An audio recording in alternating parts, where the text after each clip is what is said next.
สบายดีเพื่อนๆเทรดเดอร์ทุกท่านเนาะในคลิปวิดีโอนี้เนาะแอดมินจะมาแนะน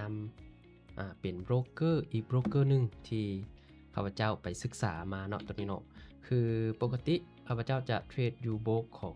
XNet เป็นหลักเนาะแต่มาวันนี้เห็นว่ามือใหม่หลายๆคนที่มาเทรดโบรก XNet ก็คือมีความยุ่งยากน้อยนึงคือเอาต้องได้แลกเป็นสกุลเงินดอลลาร์เพื่อจะได้มาฝากในโบรกของXNet เนาะข้าพเจ้าเลยสอบหาโบรกเกอร์ที่สามารถฝากถอนเป็นกีบเป็นดอลลาร์และเป็นคริปโตได้ตอนนี้เนาะคือไปหามามีอยู่โบรกนึงเนาะโบรกนั้นก็คือเป็นโบรก Market for You เนาะตัวนี้เนาะเอามาเบิ่งภาพรวมของโบรกเกอร์ Market for You กันก่อนเนาะตัวนี้เนาะ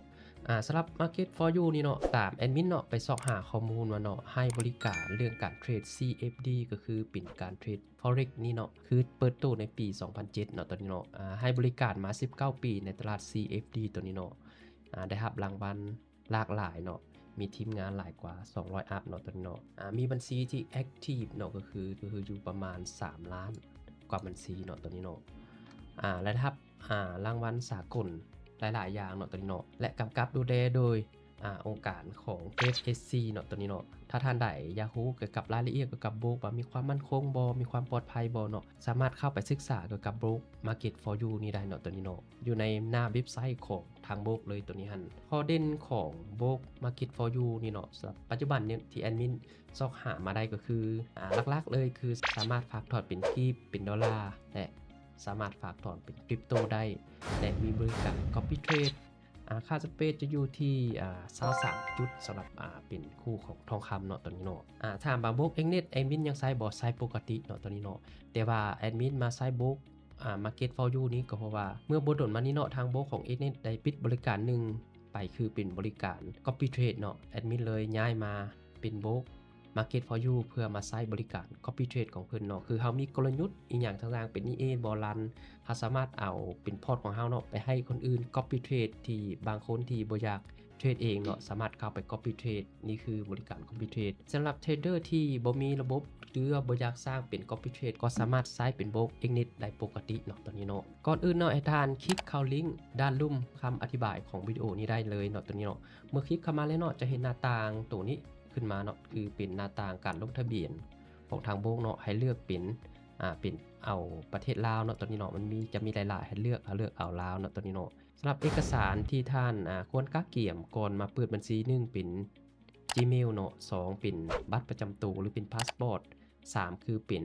หมายเลขโทรศัพท์เนาะตัวนี้เนาะเมื่อฮอดหน้านี้แล้วเนาะให้เลือก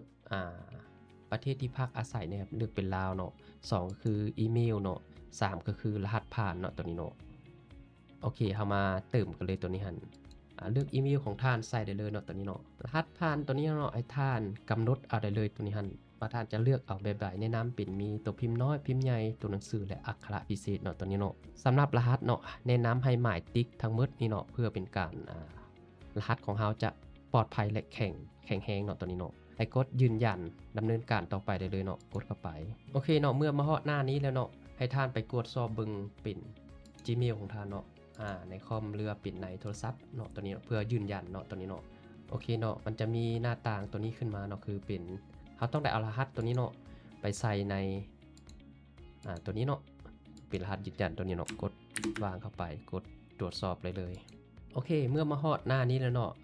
การลงทะเบียนของเขายังบ่สำเร็จเท่าเนาะตัวนี้เนาะเขาต้องได้ไปตัวนี้เนาะกรอกโปรไฟล์ให้สมบูรณ์เนาะกรอกเข้าไปในนี้จะมีชื่อนามสกุลและวันเดือนปีเกิดเนาะสำหรับข้อมูลตัวนี้เนาะแนะนำให้ถือกับบัตรประจำตัวหรือเป็นพาสปอร์ตของท่านเนาะตัวนี้เนาะให้เติมตามนี้เนาะมีในนี้จะมีเป็นชื่อ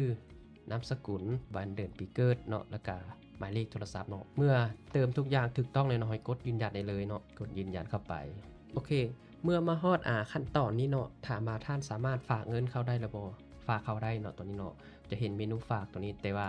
สิ่งที่แนะนำก็คือรอให้ทางโบรกยืนยันก่อนเนาะตัวนี้เนาะถ้าว่าบัญชีที่ได้รับการยืนยันแล้วมันจะมีหมายติ๊กตัวนี้เนาะคือตัวนี้บัญชีที่ได้รับการยืนยันแล้วจะมีหมายติ๊กตัวนี้แต่ว่าเฮายังบ่มีหมายติ๊กตัวนี้เนาะแนะนำให้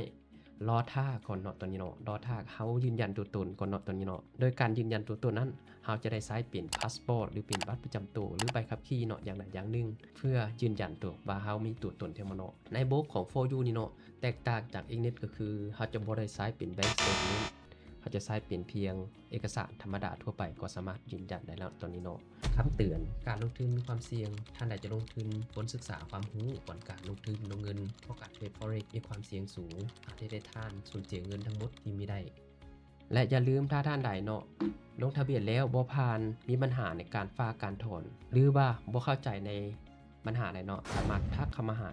ข้าพเจ้าได้เลยเนาะข้าพเจ้ายินดีช่วยเหลืออย่างเต็มที่เนาะตอนนี้เนาะและอย่าลืมถ้าท่านใดอยากให้แอดมินเฮ็ดคลิปวิดีโอต่อไปเนาะท่านสามารถคอมเมนต์ใต้คลิปนี้ได้ว่าต่อไปอยากให้แอดมินเฮ็ดคลิปเกี่ยวกับหยังเนาะแล้วพบกันในคลิปวิดีโอต่อไปสำหรับคลิปวิดีโอนี้ขอกล่าวคำว่าสบายดี